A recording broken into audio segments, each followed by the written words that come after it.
Is there an age at which someone becomes too old for dental implants? Age alone is usually not the deciding factor.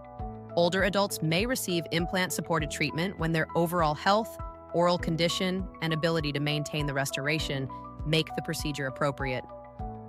Assessment should consider medical conditions, medications, previous surgery, gum health, available bone, healing capacity, and the complexity of the planned treatment. Frailty and the ability to tolerate appointments may be more relevant than the number on a birth certificate. Daily maintenance is equally important. The patient or a caregiver, when necessary, must be able to clean around the implant restoration.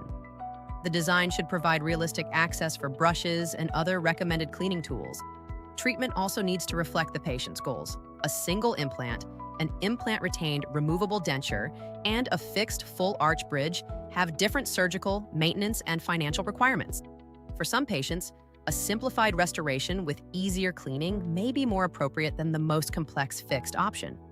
Medical coordination or modifications to the surgical plan may also be required. Dental implants can improve stability and function, but they remain a surgical and long-term maintenance commitment. They should not be presented as maintenance-free teeth. There is no universal upper age cutoff.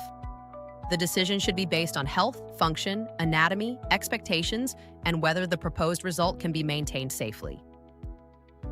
For an individual assessment, send your dental photos, X-ray, and medical information to Renova Clinic in Istanbul.